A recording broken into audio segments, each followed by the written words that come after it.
सबको जय मसीह की। मैं परमेश्वर का धन्यवाद करती हूँ। परमेश्वर ने आपके बीच में मुझे फिर से आने के लिए मेरी मदद की, सहायता की। खुदा का धन्यवाद हो सारी बातों के लिए, सारी भलाइयों के लिए। जैसे ही परमेश्वर ने आज मुझे समय दिया है, परमेश्वर का धन्यवाद, पवित्र आत्मा का धन्यवाद हो। कल जो मैंने वीडियो डाली थी रात को, वो रात को वीडियो मैंने एक सॉन्ग डाला था प्रभु भोज के बारे में।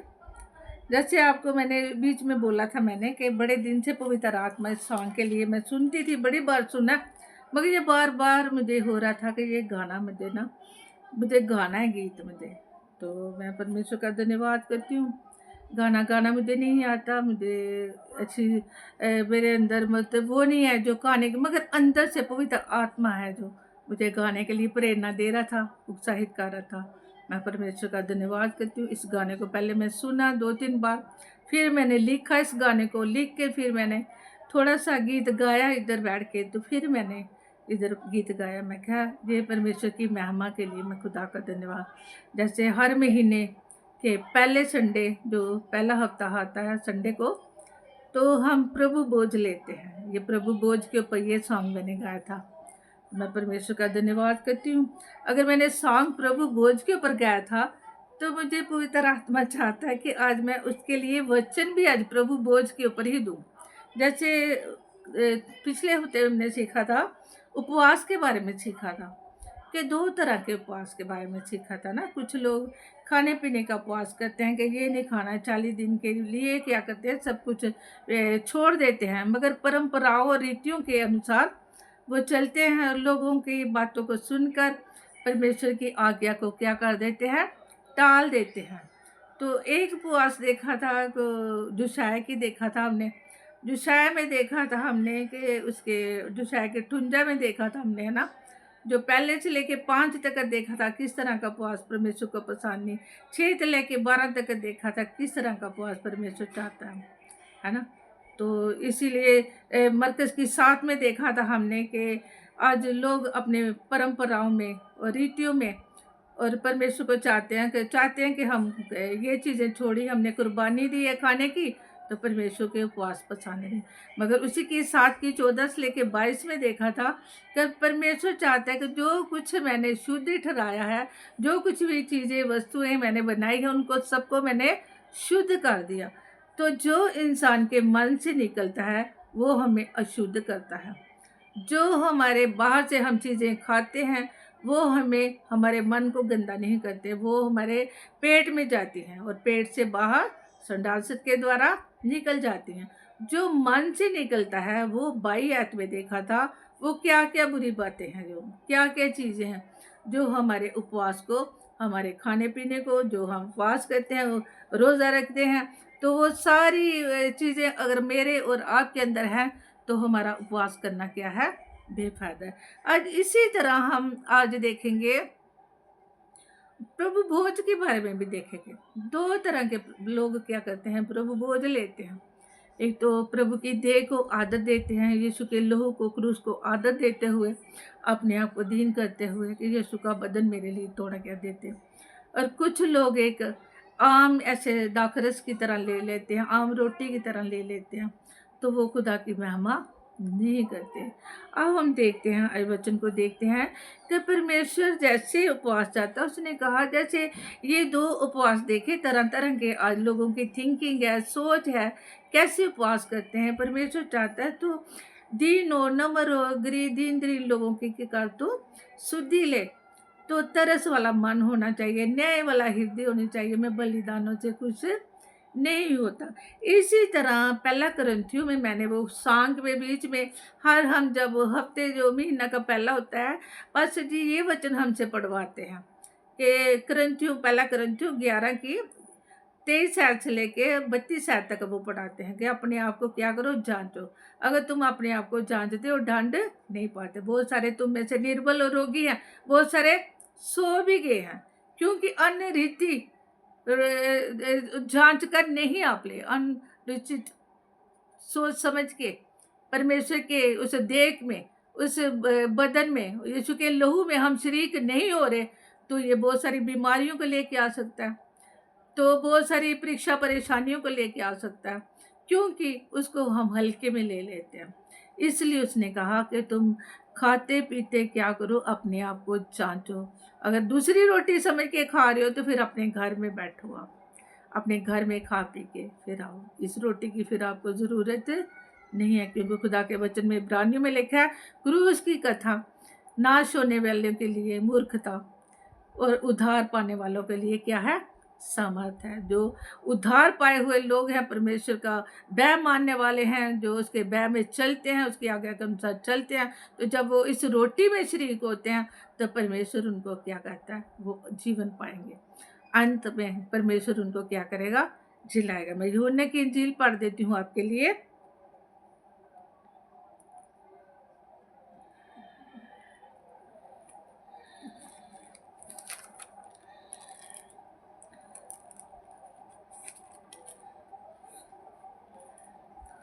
यूहन्ना की इंजील 6 की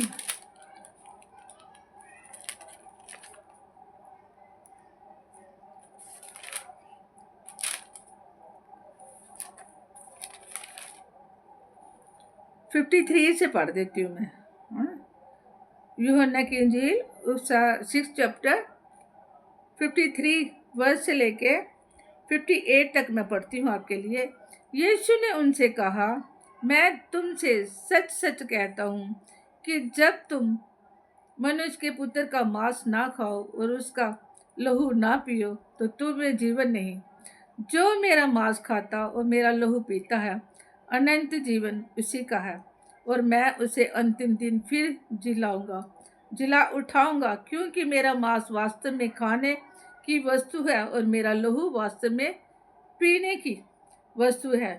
जो मेरा मांस खाता और मेरा लहू पीता है, वह मुझ में स्थिर बना रहता है, मैं उसमें, जैसा जीवते पिता ने मुझे भेजा और मैं पिता के कारण जीवित हूँ, वैसे ही वह भी जो मुझे खाएगा मेरे कारण जीवित रहेगा। 58 में लिखा है, जो रोटी स्वर्ग से उतरी यही है, उस रोटी के समान नहीं जिसे बाप दादों ने खाया और मर गए। जो कोई ये रोटी खाएगा वह स्वर्दा जीवित रहेगा। जो बाप दादे जो थे, जो रोटी खाई थी जंगल में, मन्ना उनको दिया गया था, जब वो मांगते थे वो स्वर्ग में से उतरी थी, स्वर्ग में से मन्ना उतर था, तो उनको परमेश्वर जो खाना खिलाता थे, बोलते ये वो वाली रोटी नहीं, वो तो खा के वो मर गए, ये वाली रोटी है जो ये अनंत जीवन उनको देगी। मेरा मांस जो खाएगा वो जीवन पाएगा, जो मेरे प्याले में से पिएगा, परमेश्वर वो क्या करेगा, उसको आशीषित करेगा, है ना। वास्तव में मेरे खाने जो कोई प्यासा हो, है ना, वचन में लिखा है ना, मेरा मांस ना खाओ और उसका लहू ना पिए तो तुम में जीवन नहीं। 52 में लिखा है, 53 में, है ना, कि मनुष्य के पुत्र का मांस ना खाओ और उसका लहू ना पियो तो तुम में जीवन भी नहीं है। यीशु हमें जीवन देने के लिए, उसने कहा कि अनंत जीवन भी मैं हूँ, स्वर्ग से उतरी हुई रोटी भी मैं हूँ, पानी भी मैं हूँ, है ना, जीवन का जल भी मैं हूँ। यीशु के लहू को जब हम पीते हैं तो वो हमें जीवन देता है।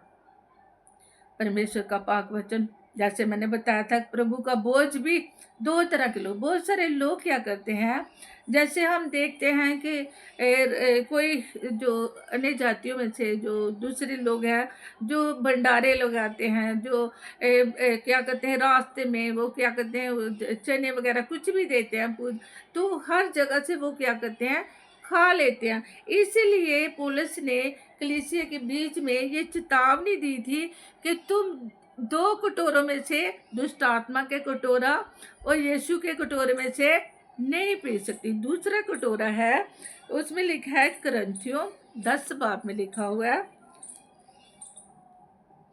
10 बाब की मैं पढ़ देती हूँ आपके लिए, 14 से लेके। इस कारण है मेरे प्रियो, मूर्ति पूजा से बचे रहो। मैं बुद्धिमान जानकर तुमसे कहता हूँ, जो मैं कहता हूँ उससे तुम खाओ परखो। वह धन्यवाद का कटोरा जिस पर हम धन्यवाद करते हैं, क्या मसीह के लोहू की सहभागिता नहीं? वह रोटी जिसे हम तोड़ते हैं, क्या वह मसीह की देह की सहभागिता नहीं? इसलिए कि एक ही रोटी है, तो हम भी जो बहुत हैं एक ही दें, क्योंकि हम सब इसी एक रोटी में भागी हैं। जो शरीर के भाव से तो इसराइली हैं, उनको देखो, क्या बलिदानों के खाने वाले वेदी के सहभागी नहीं? फिर मैं क्या कहता हूँ कि क्या ये मूर्ति पर चढ़ाया गया बलिदान कुछ है या मूर्ति कुछ है? नहीं, वरन ये कि अन्य जातियों जो बलिदान करते हैं वह परमेश्वर के लिए नहीं परंतु दुष्ट आत्मा के लिए बलिदान करते हैं। और मैं नहीं चाहता कि तुम दुष्ट आत्मा के से भागी हो। तुम प्रभु के कटोरे और दुष्ट आत्मा के कटोरे दोनों में से नहीं पी सकते। तुम प्रभु की मेज और दुष्ट आत्मा की मेज दोनों के साझी नहीं हो सकते। परमेश्वर का वचन पौलुस के ऊपर परमेश्वर ने पवित्र आत्मा के द्वारा ये वचन प्रकट किया उसने कि अगर तुम क्या करे, दो धारी जीवन जी रहे हो, दो तरफी जीवन जी रहे हो, और ऐसे कटोरे में से ऐसी दुष्ट आत्मा जो अनेक जातियों के बीच में जो चढ़ाई हुई मूर्ति पूजा की वस्तु भी आप खा रहे हो, तो आप क्या कर रहे हो, इस कटोरे में से पी रहे हो। तो वो दुष्ट आत्मा क्या करते हैं, उनके लिए वो बलिदान करते हैं। तो वो बलिदान करके तो क्या करते हैं, वो दूसरों को खिलाते हैं। क्या आप उनमें तो भागी नहीं? मैं जब जॉब करती थी, मैं नौकरी करती थी, तो परमेश्वर का धन्यवाद करती हूँ कि मैंने मेरे पूरे स्टाफ में बस मैं ही क्रिश्चियन थी। मैं प्रभु की मसीह खुदा की बेटी थी। आज मैं क्रिश्चियन नहीं बल्कि मैं मसीह हूँ। उस वक्त हम बोलते देखिए हम क्रिश्चियन हैं, आज मैं बोलती हूँ कि मैं मसीह हूँ, है ना। मैं मसीह ही हूँ क्योंकि मसीह मुझ में है।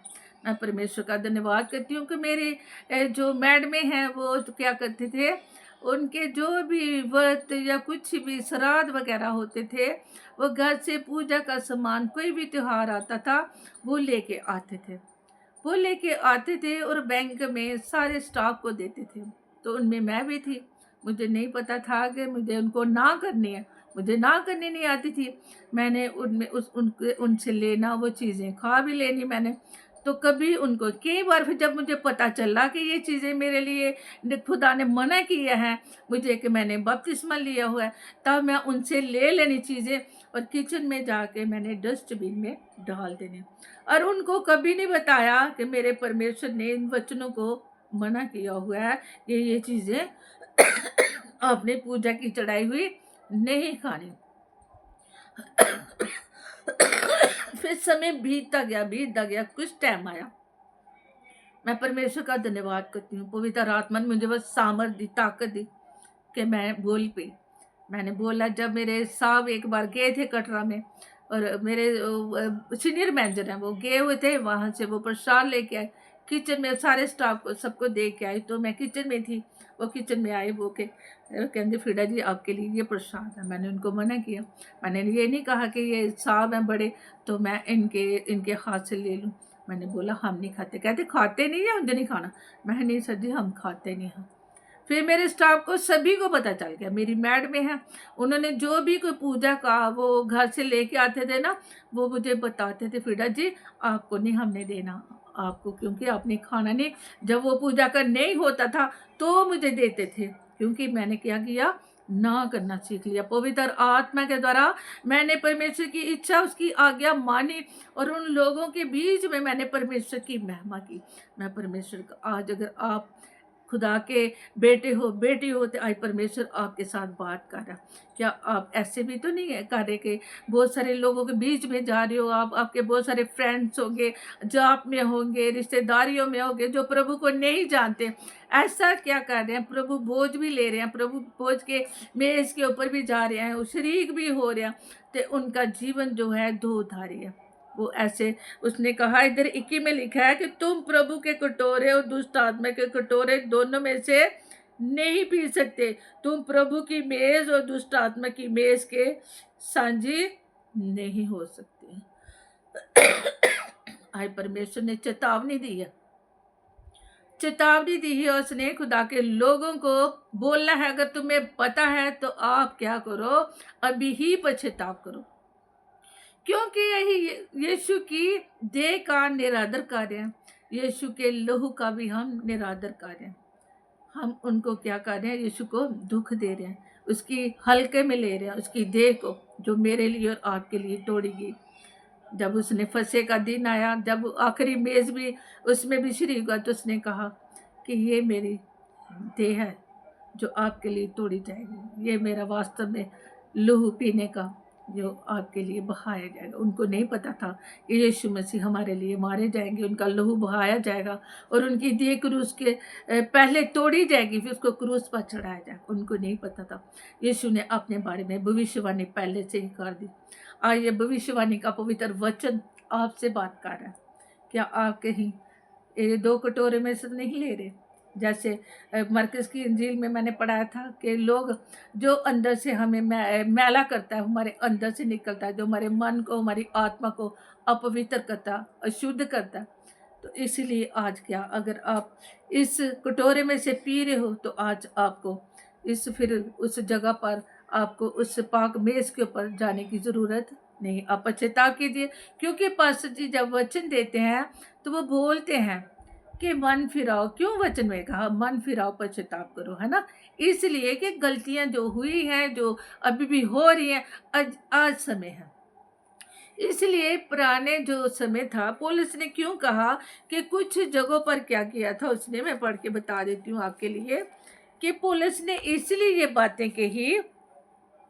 धन्यवाद का कटोरा, रोटी, अंतिम मेज के समय यीशु ने रोटी ली और दाख रस का प्रयोग इस बात को दर्शाने के लिए किया था कि किस प्रकार उसकी देह तोड़ी जाएगी और उसका लहू पापों की क्षमा के लिए बलिदान स्वरूप बहाया जाएगा।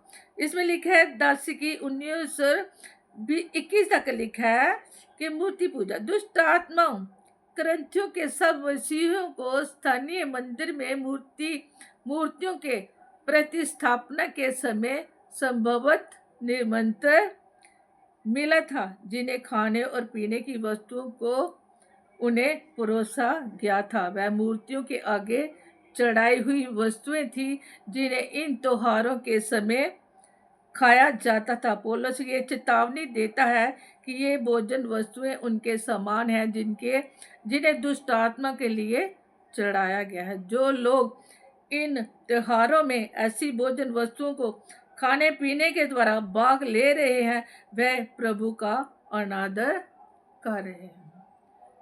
और ऐसी जगहों पर अगर आपको बुला रहे हैं, मंदिरों में, आप अपने फ्रेंड्स को मना कीजिए, अपने यार दोस्त, अपने रिश्तेदारों को मना कीजिए कि परमेश्वर के वचन में लिखा है हम 2 कटोरों का हम हिस्सा नहीं ले सकते, हमें प्रभु की मेज में ही शामिल होना है, क्योंकि उसने कहा मैं अंतिम दिन तुम्हें जलाऊंगा। अगर अंतिम दिन तक जीना है यीशु के आने, तो फिर आपको क्या करना पड़ेगा? इस कटोरे में से नहीं पीना पड़ेगा, शैतान को शर्मिंदा करना पड़ेगा, ऐसे लोगों को बोलना पड़ेगा कि हमने नाम लिया, हमने पश्चाताप किया, हमने मन फिराया, हमारा उद्धार हो चुका है, मेरे लिए यीशु मसीह मारा गया, गाड़ा गया, तीसरे दिन मुर्दों में से जी उठा, फिर से आएगा, मुझे अपने पास ले जाएगा। उसने जब क्या किया था, ब्यारी में कटोरा लिया था तो अपना पाक बदन उनको दिया था, तो उसने कहा था कि जब तक मैं खुदा के राज्य के लिए दोबारा ये दाख रस फिर से कभी भी नहीं पीऊंगा। ये वादा किया था यीशु ने कि अब से लेकर मैं दोबारा, जब तक ये तुम मेरे लोग हैं जो मैं अपने दाहिने हाथ इनको बैठा नहीं लूँगा। परमेश्वर का धन्यवाद करती। इस वचन में लिखा हुआ है, मत्ती की इंजील में लिखा हुआ है, तो उसमें भी लिखा हुआ है कि प्रभु की मेज, है ना। जब तक मैं वहाँ पे मैं पढ़ा देती हूँ आपको, क्योंकि परमेश्वर के पाक वचन की बातें हैं जो ये आप तक साफ साफ ही मुझे पहुँचानी चाहिए, क्योंकि मत्ती 26 से लेकर आती है। क्योंकि अगर ये वचन आपको पता होगा, जो जो वचन इस वचन को सुने, तो आज समय है आपको क्या करना है, आपको इन बातों की ओर ध्यान देना आपने।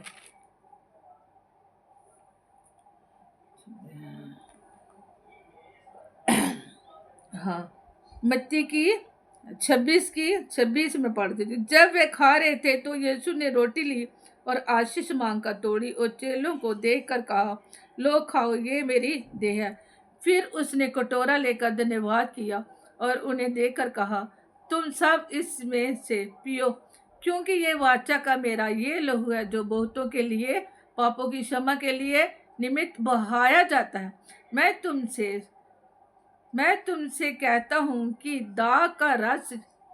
दाग का रस उस दिन तक कभी न पीऊंगा जब तक तुम्हारे साथ अपने पिता के राज्य में नया ना पीऊं। कहता तब तक मैं दोबारा यीशु मसीह वाचा बांध रहा है, वादा कर रहा है, मैं नहीं पीऊंगा तब तक जब तुम मेरे लोग मेरे परमेश्वर के साथ उस जगह पर नहीं पहुंच जाओगे, है ना। तब तक मैं नहीं पीऊंगा जब तक तुम्हारे साथ अपने पिता के राज्य में नहीं जा सकूं, है ना। देखो परमेश्वर कितना प्रेमी है, यीशु मसीह कितना प्रेमी, कितना प्रेम किया, है ना। उसने कहा कि मैं आज आपके साथ इस प्याले में से पी रहा हूँ, ये रोटी आपको दे रहा हूँ खुद भी, क्योंकि ये मेरी याद में तुम वैसा किया करना। अब जब भी आप पाक मेज के सामने जाए तो अपने आप को धीन करें कि यीशु ने कहा अंतिम दिन जिलाऊंगा। हम जिलाए तो सभी जाएंगे, जो मुर्दे यीशु मसीह में सो गए हैं पहले से ही, तो वो पहले जी उठेंगे जब यीशु मसीह बादलों के ऊपर आएगा। तो वचन में लिखा है, मत्ती में भी शायद लिखा है, वचन में लिखा है बहुत सारे कब्रें खुल जाएंगी, उठेंगी। कुछ तो जिन्होंने अच्छे काम किए हैं अपने न्याय के दिन वो भलाई के लिए जी उठेंगे, तो जिन्होंने बुरे काम किए हैं वो नरे के लिए, दंड के लिए जी उठेंगे। आज हमने सभी ने जी उठना है, जो एक सच्चाई के साथ हृदय मन से खुदा के बैर में रह के परमेश्वर के लहू का आदर करते हुए, उसका बदन का आदर करते हुए कि वो मेरे लिए तोड़ा गया, मेरे लिए मारा गया, उसका लहू मेरे लिए बहाया गया ताकि मैं अनंत जीवन पाऊँ। तो फिर आपके लिए हमेशा का जीवन है। आज पश्चाताप करने का समय है। आज प्याला परमेश्वर बोल रहा है कि आज 2 प्यालों में से नहीं पीना। अगर आप पी रहे हैं तो आप जैसे परमेश्वर ने मुझे हिम्मत दी, ताकत दी कि आप क्या करो, आज आपको बोलना चाहिए कि मेरे परमेश्वर की क्या हो रही है, निंदा हो रही है। जब हम सच्चाई अपने फ्रेंड्स को ज़्यादा आदर देते हैं परमेश्वर से ज़्यादा, तो अपने या मित्रों को या अपने रिश्तेदारों को, उनको हम खुश करते हैं कि वो क्या सोचेंगे। अगर हमने ना कर दी तो हमसे नाराज़ तो नहीं हो जाएंगे। कोई नाराज़ होएगा तो होने दो उनको। अगर प्रभु नाराज़ हो गया तो फिर कैसे मनाओगे आपको। आज वो चाहता है, अगर मैंने आपको ये आज्ञा दी है कि मैं जीवन की रोटी हूँ, उसे खाओ, तो जो बाप दादों ने खाई वो तो मर गए, जिन्होंने जंगल में खाई वो मांगते थे हमें मरना चाहिए, उनको मिली, वो तो जंगल में मर गए, तो सो गए। तो जो ये मैं रोटी दे रहा हूँ ये मेरी देह है, ये मेरा बदन है, इसे तुम खाओ।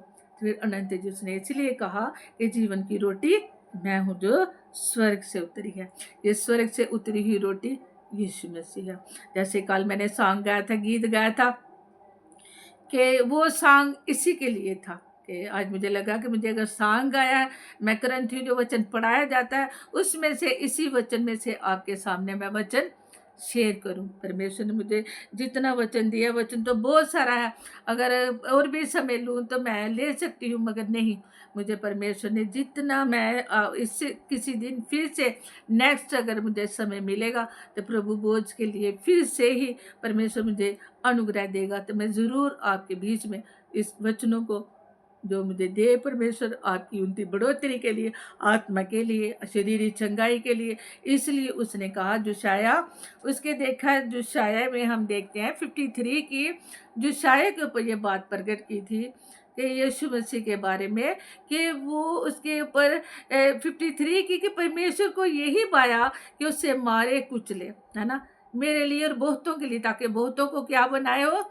धर्मी बनाए। उसके कोड़े खाने से हम चंगे हो गए, हमारे अधर्मों को उसने अपने ऊपर ले लिया।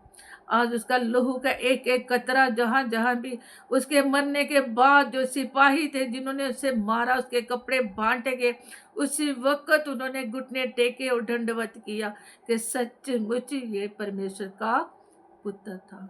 अंधकार छा गया, है ना, एकदम से हैकल का पर्दा फट गया। उसने जो दूरी थी पिता के बीच में और मनुष्य के बीच में, उस दूरी को खत्म कर दिया, उसने मेल मिलाप करा दिया पिता के साथ, मेरा और आपका। इसलिए मेल मिलाप कराया कि आज यीशु मसीह को पिता परमेश्वर देखते हैं तो हमें क्षमा करते हैं। इसलिए जो भी हम विनती करते हैं यीशु मसीह के नाम से करते हैं। आज पवित्र आत्मा से कहें, प्रार्थना करें, हमारी मदद करें। जो गलती हमने की है आज लोगों को, रिश्तेदारों को खुश ना करें। ना तो रिश्तेदार खुश होंगे, ना आपके पड़ोसी खुश होंगे, ना आपके फ्रेंड्स खुश होंगे, क्योंकि वो कल भी आपको छोड़ देंगे और आज भी छोड़ देंगे, मगर यीशु आपको कभी भी ना छोड़ेगा। वो अंत तक उसने ये वादा कर दिया कि तब तक मैं ये दाखरस नहीं पीऊंगा ना, इसमें लिखा है ना, मैं तुमसे कहता हूं कि दाख का ये रस उस दिन तक कभी ना पीऊंगा, कभी ना पीऊंगा,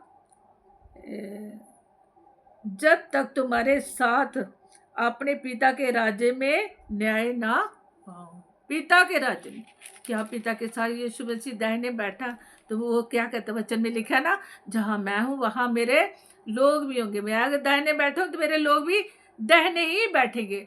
और बाईं ओर कौन बैठेंगे? जिन्होंने खुदा की आज्ञा को तोड़ा। उसने कहा, ऐ मेरे पिता के बच्चों और मेरे पास आओ खुदा का राज्य देने के लिए। और उनको कहा, ऐ दाईं ओर वालों तुम इस तरफ चल जाओ। बकरियों को कहा और भेड़ों को कहा, जो परमेश्वर के अधीन रह के उसकी आज्ञा का, उसका वचन को पालन करते, उनके लिए दंड की आज्ञा रखी उन्होंने, जो दाईं वाले थे, जिन्होंने परमेश्वर को और उसके क्रूस को, यीशु के बदन को, उसके लोहू का तिरस्कार किया। इसलिए उन्होंने कहा, पौलुस बता रहे थे इस करंथियों की कलीसिया में 10 की 14 से उसने ये सिखाया, ये परंपराएं बहुत सारे लोग क्या करते थे मंदिरों में और निमंत्रण देते थे कलीसिया को। करंथियों की कलीसिया में मसीही लोगों को निमंत्रण देते थे, बुलाते थे। आज हमें भी बुलाया जाता है, शादियों में बुलाया जाता है, हम अन्य जातियों के बीच में जैसे कि बहुत सारे लोग हैं, अगर हम फ्रेंड्स हैं, अगर हम जॉब करते हैं तो हमें भी बुलाया जाता है, न्योता दिया जाता है हमें भी। क्या वहाँ जाके हम क्या करते हैं? इनकार करते हैं। इसलिए चेतावनी दी पौलुस ने कि उनको जो निमंत्रण दिया जाता था तो मूर्तियों के आगे चढ़ाई हुई वस्तुएं उनको दी जाती थी वहाँ पे। तो इसलिए मना किया था उनको कि ये जो मूर्ति पूजा के आगे चढ़ाई हुई वस्तु तुम खाओगे तो परमेश्वर की देह का तुम निरादर करोगे। इसलिए करंथियों की कलीसिया 10 में 14 से लेके उसने 22 तक लिखा उसने वचन को। तो तुम क्या करो, इसके मत्ती की इंजील में भी उसने लिखा है परमेश्वर के पाक वचन में 26 की हमने पढ़ दिया, अभी 26 से लेके 29 तक पढ़ दिया हमने कि दूसरा कटोरा कौन है? वो दुष्ट आत्मा का है ना, जो बलिदान करके क्या करते हैं बहुत सारे लोग। आज देखो हिंदू लोग बहुत सारे हैं जो देवी देवताओं को लेके मंदिरों में जगह जगह के बाल के आगे बलि चढ़ाते हैं ना, बलि चढ़ाते हैं। अपने बच्चों के लिए मनते मानी हुई है उन्होंने, वो मनते मान के। तो बहुत सारे लोग हैं जैसे वो आते हैं क्या, नराते आते हैं बहुत सारे लोग। हम मसीह लोग जब हम छोटे थे, बच्चे थे, तो कंजका पूछते थे है ना, जो निकल जाता था बच्चों को बचपन में, उसको क्या पता नहीं, मुझे बोलते माता बोलते थे, कुछ पता नहीं वो भी इंग्लिश वर्ड में क्या बोलते हैं। तो घरों में क्या, जब 7 दिन हो जाते थे तो उसको बच्चों को, बेटियों को घर में बुलाते थे, बेटियां होनी चाहिए कंजका है ना, उनको बुला के उनको हलवा या पूड़ी या कुछ, फिर उनके पैर धोते थे, उनको वो वस्त्र चुन्नियाँ देनी उनको, तो उनको दे के वापस भेजते थे। तो अपने लोग क्या करते थे, अपने बच्चों को ऐसे लोगों के घरों में भी भेजते थे। जब हम छोटे थे हमने पता है वो देखे हुए। आज भी कुछ लोग क्या करते हैं, मसीही लोग आज भी अपने बच्चों को ऐसे लोगों के घरों में भेज रहे हैं। वो दुष्ट आत्मा के आगे चढ़ाई हुई चीज़ों को वो बच्चे लेके आते हैं। हमारी माताएं, हमारे बहनें, जो हमारे बुजुर्ग पुराने थे, जो लोगों के घरों में जब काम करते थे, तो बहुत सारे हिंदू लोग थे जो क्या करते थे, ग्रहण, जो ऊपर ग्रहण लगे हुए ना, जो वो उनको क्या करते थे, लोग मानते थे। उन्होंने जो मस्सा की हुई चीज़ें, मनसा की हुई, वो हमारे लोगों को देते थे। वो हमारे लोग लेके आके तो अपने बच्चों को देते थे। तो वही बीमारियां, वही परीक्षा, वही परेशानियां, वही दुष्ट आत्मा, हर एक चीज से ग्रस्त है हमारे लोग। आज परमेश्वर बोलता है जागने का समय, जागृत रहने का समय। अब सो के जिंदगी गुजार दी, आज उठो, आत्मिक जीवन में उठो। आत्मिक जीवन में उठने की जरूरत है, आत्मिक आंखें खोलने की जरूरत है, आत्मिक सोच विचारों को रखने की जरूरत है, आत्मिक कानों को खोलने की जरूरत है कि जो कुछ हमने किया, हम नादान थे, अनजाने में हमने गलतियां की। आज पिता हमें समझ दीजिए, बुद्धि दीजिए, वो आंखें दीजिए कि हम देख सके और समझ सके और सुन सके और तेरी इच्छा के अनुसार हम चल सके। आज वो कटोरा पीजिए जो यीशु का है ना, पवित्र, है ना। जब उसके लाइन में खड़े होते हैं पाक मेज में, अपने आप को दीन कीजिए, अपनी पुरानी बातों को छोड़िए और नम्र कीजिए अपने आप को, और परमेश्वर की महिमा के लिए खुदा की महिमा कीजिए। इसलिए पौलुस ने वचन लिखा था ये कि मसीहों को बुलाया जाता था, निमंत्रण भेजा जाता था, है ना। और मत्ती की इंजील 22 में भी देखते हैं ना कि प्रभु के बोझ के बारे में। एक बोझ है, हम शादियों में जाते हैं, हमें निमंत्रण मिलता है, हम शादियों में जाते हैं, अच्छा, मगर एक निमंत्रण था जो प्रभु बोझ में, एक राजा ने अपने उनको सेवकों को भेजा, जाओ कि मैंने बोझ तैयार किया हुआ है, तो जाके लोगों को, निमंत्रण लोगों को बुला के लो। मगर सब ने इनकार किया। कोई बोलता मैंने शादी में जाना है, कोई मैं खेत में जाना है, कोई ये, और बहुत सारे जो निमंत्रण लोग थे जो वो कोई भी नहीं आया। राजा को आकर उन्होंने बोला कि कोई भी नहीं आया। मत्ती की इंजील 22 में किसी दिन मैं पढ़ाऊंगी आपको, और अली मैं आपको बता रही हूँ। उन्होंने बोला कोई नहीं आया, उन्होंने फिर से भेजा, उन्होंने बोला कि जाओ चौकों में जाओ, जो टुंडे हैं, जो गरीब हैं, ऐसे लोगों को लेके आओ तुम। तो वो परमेश्वर का घर जो अतिथियों से भर गया। वो राजा का घर था, जो राजा ने जब देखा कि उसका महल जो अतिथियों से भर गया, उसमें से एक आदमी था जिसने अच्छे वस्त्र, विवाह वाले वस्त्र नहीं पहने थे। उसने अपने बेटे के लिए बोझ रखा, विवाह के ऊपर बुलाया, तो बहुत सारे लोग जो बुलाए हुए थे, जो अच्छे लोग थे, वो नहीं आए। इसलिए आज बहुत सारे लोगों को परमेश्वर बुला रहा है, जिनके लिए यीशु ने कहा कि मैं सबके लिए, सारे प्राणियों के लिए आया हूँ। जो कोई मुझ पर विश्वास करेगा हलाक न होगा बल्कि हमेशा का जीवन पाएगा। जिसने वस्त्र नहीं पाए थे अच्छे, राजा ने उसको बोला कि तुमने अच्छे विवाह वाले वस्त्र क्यों नहीं पाए, ये गंदे हैं तेरे वस्त्र। तो वह चुप हो गया। राजा ने आज्ञा दी कि इसे ले जाओ, इसे बंदरगाह में डाल दो, है ना। तो वो ले गए, तो उसे बंदरगाह में डाल दिया। आज मसीह वस्त्र जो है, आत्मिक वस्त्र जो है, इसी पाक लोहू से धोए जाते हैं। आज अपने वस्त्र धोइए, आत्मा मन धोइए, यीशु का लोहू से अपने शरीर, आत्मा, प्राण को धोइए। उसने कहा फिर करंथियों में, पहला करंथियों की 3:16 में लिखा है कि तुम पवित्र आत्मा के मंदिर हो। जब परमेश्वर का स्वभाव, परमेश्वर का हृदय हमारे अंदर आ जाता है, तो वो फिर ये शरीर यीशु की देह बन जाती है, ये पवित्र आत्मा का फिर मंदिर बन जाता है। इसलिए उसने कहा जो इसे नाश करेगा मैं उसे नाश करूँगा। इसलिए परमेश्वर चाहता है कि हम अपनी आत्मा का, अपने शरीर को उस मूर्ति पूजा के आगे, ऐसे बलिदानों के चढ़ाए हुए उन चीज़ों के आगे अर्पण नहीं करें। हम इनकार करना समय आना चाहिए। इनकार कीजिए, दुष्ट आत्मा को इनकार कीजिए और यीशु के वचनों को ग्रहण कीजिए, ताकि यीशु मसीह ने आपके लिए स्वर्ग रखा है।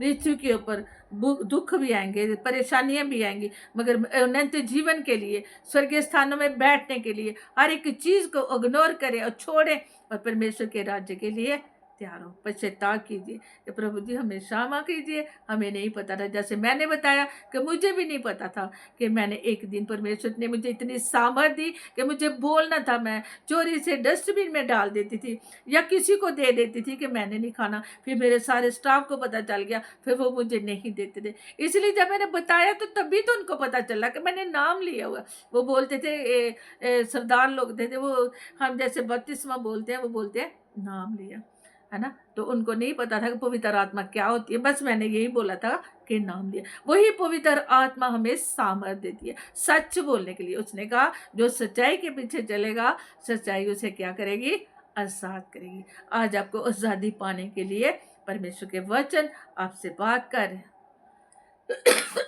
परमेश्वर से, पवित्र आत्मा से अनुग्रह मांगिए और अपने आप को पिता, पुत्र, पवित्र आत्मा के हाथों में दीजिए। पवित्र आत्मा आपको अनुग्रह देगा, ताकि पिता की और उसकी, यीशु की देह की और उसके पाक बदन की, उसके क्रूस की महिमा हो। परमेश्वर इन वचनों के द्वारा आप सबको आशीष और बरकत दे। सबको जय मसीह। मैं छोटी सी प्रेयर करना चाहती हूँ आपके लिए। हालेलुया। धन्यवाद करती पिता परमेश्वर, आपका शुक्र तारीफ करती इन वचनों के लिए जो आपने दिए खुदा पिता परमेश्वर। ये वचन खुदा पिता तेरे बेटे बेटियों के लिए ब्लेसिंग का कारण, आशीष का कारण खुदा पिता। जो भी ये वीडियो सुने खुदा, ये वचनों को सुने खुदा पिता, ये वचन उनके जीवनों के अंदर खुदा पिता नया उनको सृष्टि बनाए, नया मन दे, नए सोच विचार दे खुदा पिता। जैसा वो जीवन जी रहे हैं खुदा, आज उस पे खुदा पिता निकलने के लिए उनकी मदद करे पवित्र आत्मा जी। अंगीकार करने पाए, अपनी गलतियों से पश्चाताप करने पाए और तेरी मेज़ में शरीक हो खुदा पिता। दुष्ट आत्मा की मेज़ में नहीं खुदा पिता परमेश्वर, तेरी मेज़ जो उन्हें पवित्र करे, शुद्ध करे खुदा, तेरे राज्य के लिए हमेशा के जीवन देने के लिए यीशु तेरा लहू, तेरा बदन खुदा पिता उनको खुदा आशीष में करे खुदा। धन्यवाद करते खुदा, धन्यवाद प्रार्थना सुनिए यीशु नाम से मांगते आमीन। Hallelujah, praise the Lord. धन्यवाद, खुदा की स्तुति हो। सबको जय मसीह की।